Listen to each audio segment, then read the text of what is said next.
C section के लिए जब मुहूर्त की बात आती है, जब सिजेरियन से बच्चा होना है ये निश्चित हो चुका है, डॉक्टर्स कह रहे हैं कि भाई आप अपने हिसाब से डेट सेलेक्ट कर सकते हैं। तो ऐसे में होता क्या है कि उस समय आप नई-नई डेट आप देखते हैं कि हाँ भाई यहाँ पे देख लो, वहाँ पे देख लो, कौन-सा अच्छा है। कुछ लोग सजेस्ट करते हैं हाँ जी सोमवार का दिन अच्छा होगा। कुछ लोग आपको सजेस्ट करेंगे अमृत सिद्धि योग पड़ रहा है। ऐसे बहुत सारे शुभ मुहूर्त के रूप में मुहूर्त देखे जाते हैं, लोग सजेस्ट करते हैं। लेकिन देखिए इसमें क्या देखना चाहिए, सबसे पहले हम इसको थोड़ा-सा समझ लेंगे। वैसे मैंने इस पर एक कार्यक्रम के ज़रिए आपको पहले भी समझाया है, बहुत डिटेल में उसमें मैंने बहुत बारीक संक्षिप्त आपको बारीक जानकारियाँ दी हैं। लेकिन आज मैं आपको अगस्त से लेके और दिसंबर तक की डेट्स भी यहाँ पर बता रहा हूँ और साथ-साथ क्या विधि होती है, क्या चीज़ हमें देखनी चाहिए और किन चीज़ों को हमें इग्नोर कर देना चाहिए। अगर हम अमृत सिद्धि योग देख रहे हैं, सर्वार्थ सिद्धि योग दे रहे हैं, किसी खास पर्टिकुलर ऐसा देख रहे हैं कि हाँ भाई सोमवार बहुत अच्छा माना जाता है। इसलिए जो है सुबह से लेकर के और शाम तक, जब तक ऐसी स्थिति हो सकती है कि डॉक्टर ऑपरेशन कर सकते हैं, तब तक उस बीच में कौन-कौन से लग्न आ रहे हैं। सबसे पहले तो ये देख लें। उससे पहले हमें ये देखना आवश्यक हो जाता है, केवल हम डेट ना देखें और टाइम ना देखें। हो सकता है कि आप दक्षिण भारत में जब बच्चे को जन्म दे रहे हों और उत्तर भारत के पूर्व में आप या पूर्व में या उत्तर प्रदेशों में कहीं आप जो है बच्चे को जन्म दे रहे हो, तब वहाँ समय का परिवर्तन हो सकता है, उस समय लगन परिवर्तन हो जाएगा। इसलिए बहुत बारीकी से आपको इस चीज़ का ध्यान रखना है कि वहाँ के अक्षांश पर आप कैलकुलेशन करें। दूसरा, जिस दिन बच्चे को आप जन्म दे रहे हैं उस दिन के उन लग्नों को तय कर लें, ठीक है ना? कौन-कौन से ग्रह अच्छी स्थितियों में बैठ सकते हैं?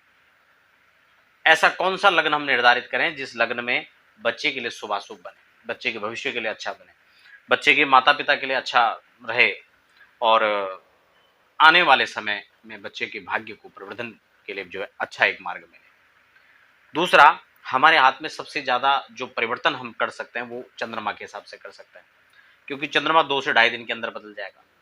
तो चंद्रमा एक अच्छे स्थान पर आए, क्योंकि चंद्रमा मनसो जातश्चक्षुः।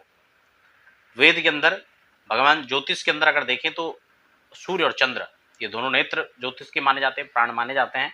और वेद भगवान के भी विराट पुरुष के जो चक्षु हैं वह भी चंद्र और सूर्य माने जाते हैं।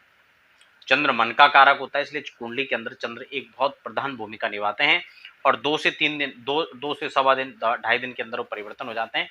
कई बार हो रहा होता है कि मान लो नीच के चंद्रमा आ रहे हैं और उसी दिन वृश्चिक के चंद्रमा में आपने बच्चे को जन्म दे दिया, तो बच्चे का चंद्रमा क्या हो गया, नीच का हो गया। लेकिन उसी कुछ क्षणों के बाद हम देखें कि आधे दिन बाद या एक दिन के बाद चंद्रमा बदल रहे हैं और उस राशि से आगे चले जा रहे हैं, तो फिर ऐसे में क्या है, चंद्रमा की स्थिति अच्छी हो जाती है। तो इन चीज़ों को हमें बहुत बारीकी से अध्ययन करना चाहिए, देखना चाहिए। मूल आदि नक्षत्र ना पड़ रहा है अगर उससे परहेज है। कई लोग मांगलिक पर ज़्यादा विचार करते हैं, लेकिन मांगलिक तो उतना बड़ा इशू नहीं है, लेकिन फिर भी उसको भी अगर देखना चाहें तो उसको भी देख सकते हैं। पिता माता के नक्षत्र से उनका क्या संयोग बन रहा है वह भी हमें देख लेना चाहिए। तो इन सब चीज़ों को देख करके और खासकर उस दिन जिस का जो है ऑपरेशन हो रहा है, यानी माँ और बच्चे दोनों के हिसाब से हमें देखना है कि उस दिन माता के लिए कैसा रहेगा और खासकर क्या ऑपरेशन के लिए भी मुहूर्त बन रहा है, नहीं बन रहा है, ठीक है ना? बच्चे को जन्म देने वाला अलग है और ऑपरेशन के लिए उन नक्षत्र बार आदि का संयोग भी देख लेना चाहिए। अब हम फर्स्ट पद्धति से यहाँ पे से अगस्त से लेकर के और दिसंबर तक जो खास चीजें हैं, जो मैं चंद्रमा के आधार पर सिर्फ आपको बता रहा हूँ कि चंद्रमा की उस दिन स्थितियां क्या क्या रहने वाली है। उस हिसाब से अगर हम अगस्त के महीने देखें तो तब क्या क्या यहाँ पर जो है स्थितियां बन रही है, मैं आपको अगस्त से बता देता हूँ। जुलाई खत्म हो गया है और अगस्त, देखिए अगस्त को यहाँ पर अगर देखें तो 5 अगस्त को और 6 अगस्त को, 6 में मेष में भी चले जाएंगे तो वो हमें देखना है जब तक मीन में रहेंगे और उत्तरा भाद्रपद नक्षत्र, क्योंकि फिर रेवती लग जाएगा, गंडमूल भी हो जाएगा। तो 5 तारीख को मैंने यहाँ पर भेज दिया और बाकी 6 को आप अपने हिसाब से कैलकुलेशन कर लें वो वहाँ पर कहाँ तक पहुँच रहा है और आपके जहां पर बच्चे को आपने जन्म देना है यानी सी सेक्शन के लिए जो डिलीवरी लोकेशन है उसके आधार पर आपको चेक कर लेना है, ठीक है। उसके बाद जब कर्क राशि में चंद्रमा रहेंगे, यह पुनर्वसु पुष्य आदि में ठीक है, लेकिन अश्लेषा में जाते ही या फिर मूल भी हो जाएगा, इस बात को भी ध्यान रखना है। तो 14 तारीख का भी यहाँ पर क्लियर है।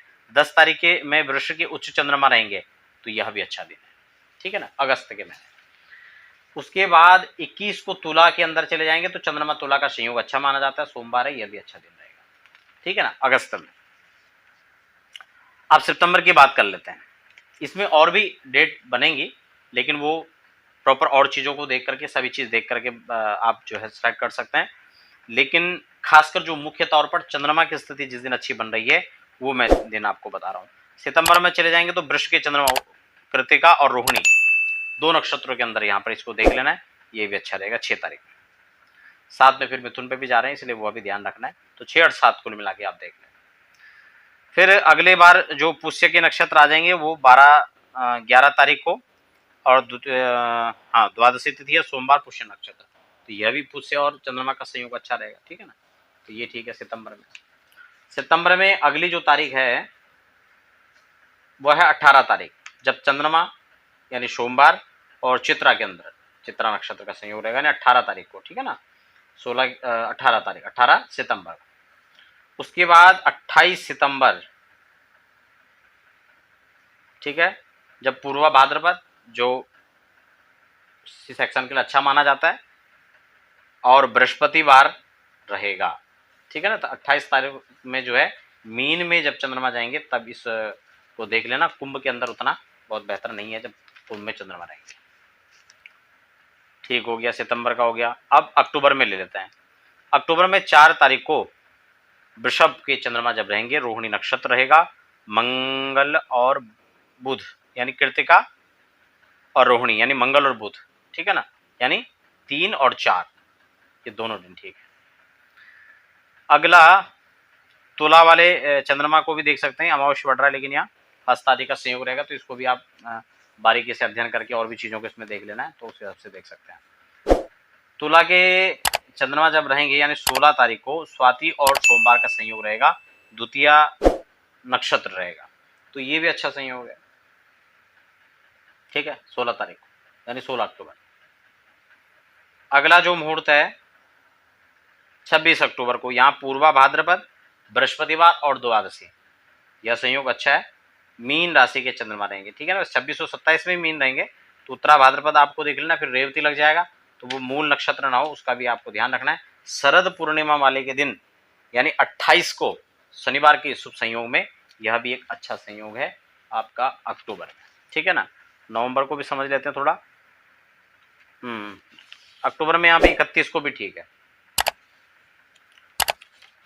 ठीक हो गया, आगे देखते हैं। उसके बाद नवंबर का जब समय आएगा तो 4 और 5 यानी पुनर्वसु पुष्य 2 नक्षत्रों के अंदर, और अष्टमी और नवमी, नहीं, सप्तमी और अष्टमी के अंदर, अगले दिन तो अश्लेषा हो जाएगा नवमी के दिन, तो यानी 4 और 5 तारीख को देख लेना है आपको। उसके बाद तुला के चंद्रमा जैसे ही आएंगे स्वाति नक्षत्र चतुर्दशी, ये 12 तारीख को यानी 12 नवंबर को ठीक रहेगा। फिर यहाँ पर जो है नवंबर के अंदर धनु, मकर, कुंभ और मीन, फिर वही जब मीन का संयोग आएगा, उत्तरा भाद्रपद आदि नक्षत्र रहेंगे, बृहस्पतिवार एकादशी यानी 23 तारीख को, ठीक है ना, क्योंकि 22 को मीन में 12:48 पर ट्रांजिट रहेगा चंद्रमा का, तो उसके बाद जो है 22 और फिर 23, फिर रेवती के बाद अश्विनी भी लगेगा, और अश्विनी रेवती, उत्तरा भाद्र के बाद रेवती और अश्विनी, ये दोनों मूल नक्षत्र हैं, इसको आपको अवॉइड करना है, इस हिसाब से आपको इस मुहूर्त को देखना है, ठीक है ना। वृष के चंद्रमा रहेंगे 27 को, तो वो भी अच्छा है, सोमवार कृतिका आदि में, ठीक है ना, कृतिका और रोहिणी हो, कोई दिक्कत नहीं उसमें। उसके बाद कर्क के चंद्रमा पुष्य नक्षत्र शनिवार आपका जो है 2 तारीख यानी 2 दिसंबर, तो ये 2 दिसंबर को बढ़िया है, और 2 के बाद 3 को भी यहाँ पे अच्छा है कि चंद्रमा जब तक सिंह राशि पर पहुंच रहे हैं उससे पहले। उसके बाद क्योंकि एक साथ चले जाएंगे तो फिर ये हाँ, यहाँ पे तो कोई दिक्कत नहीं है, लेकिन किसी स्थितियों में एक साथ सूर्य के साथ में जाने से ग्रहण दोष भी बन जाता है, ठीक है ना। फिर ठीक हो गया। अगला दिसंबर के अंदर 20 दिसंबर को भी ठीक है, नहीं 20, हाँ 20 को ठीक है, उत्तरा भाद्रपद और अष्टमी और बुधवार, तो ये भी ठीक है। 25 को भी ठीक है, 25 दिसंबर को रोहिणी के अंदर, और फिर मृगशिरा 26 को भी ठीक है, व्रत पूर्णिमा रहेगी, है ना। तो इस तरह से जो है अगस्त से लेकर दिसंबर तक आप इनको सेक्शन के लिए सुनिश्चित कर सकते हैं।